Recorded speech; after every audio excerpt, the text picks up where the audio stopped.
কি ব্যাপার রাজু ভাই, হঠাৎ করে তলব কেন? আজ গেছোর বিচার হবে, তাই তোদের সকলকে ডেকে পাঠানো হয়েছে। কেন, কি করেছে গেছো? সেটা বিচার শুরু হলেই জানতে পারবি। কিন্তু আমার তো মনে হয় গেছো এমন কোনো কাজ করে না যার জন্য ওর বিচার হতে পারে। উল্টে বহুবার বহু বিপদ থেকে ওই গেছোই বুদ্ধির জোরে আমাদের বাঁচিয়েছে। এ যা করেছে তা করেছে, কিন্তু আজ ওর বিচার হবেই হবে, এবং ওকে শাস্তিও পেতে হবে।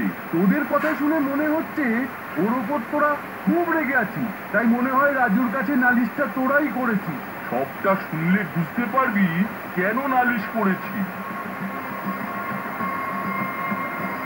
কিরে, খবর দিয়েছিস? আমার সঙ্গে তো আসছিল, কিন্তু মাঠ পথে কোথায় যে উবে গেল। বান্দা হাজির। এই বন্ধ কর, সব সময় তোর এই ভালো লাগে না। বাবা, রাজুরাজ হলো কি? মেজাজ গরম হয়ে আছে মনে হচ্ছে। ঠিক আছে, হ্যাঁ হ্যাঁ করবো না। তা বলো কি জন্য আমায় ডেকে পাঠালে? তোর বিরুদ্ধে অনেক নালিশ জমে আছে, এই সকলের সামনে আজ তোর বিচার হবে। আমার বিরুদ্ধে নালিশ? কেন ভাই, আমি তো কারো পাকা ধানে মই দিই না, তাহলে আমার বিরুদ্ধে নালিশ কেন?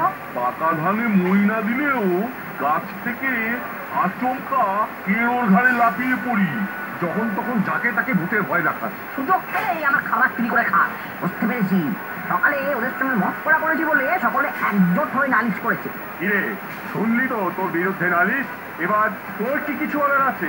আমি মানছি, আজ সকালে আমি ভালুর পিঠে চড়ে বসে ওকে মধু খাওয়াতে বলেছিলাম, আর কলা বাগানে পেটুকে ভূতের ভয়ও দেখিয়েছিলাম। আর আমার গাজর খেয়ে নিসনি? না রে, খাইনি।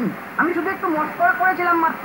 তোর সব গাজর ওই গাছতলাতেই রেখে এসেছি। তুই কিন্তু ইচ্ছে করে আমার মুরগি উড়িয়ে দিয়েছিস। না রে ভাই, ইচ্ছে করে নয়, শুধু একটু মজা করার জন্যই এসব করেছি। দেখেছো রাজু ভাই, ওর এমন মজার ধরন যে আমরা সকলেই নাস্তানাবুদ হয়েছি। তা একটু হয়েছিস বটে, কিন্তু কারো তেমন ক্ষতি তো হয়নি। ঠিক আছে ভাই, তুমি কি বলো, আমি কি কখনো কারো ক্ষতি করেছি? উল্টে অনেক সময় অনেককে অনেক বিপদের হাত থেকে বাঁচিয়েছি। বাঁচিয়েছিস বলে যা ইচ্ছা তাই করবি না? শাস্তি আজ ওকে পেতেই হবে। ঠিক আছে, কঠিন শাস্তি ও পাবে। এবার তাহলে কঠিন সাজা খা। শোন গেছো, আমি অনেক ভেবে চিন্তেই তো সাজা ঠিক করলাম। আজ থেকে 1 মাস তুই মুখে কোনো কথা বলবি না, হ্যাঁ, কি বলছো কি? আর কারো সাথে মিশবি না। কেমন শাস্তি রাজু ভাই? আমি কথা বলবো না, কারোর সাথে মিশবো না? না না না না রাজু ভাই, তুমি আমাকে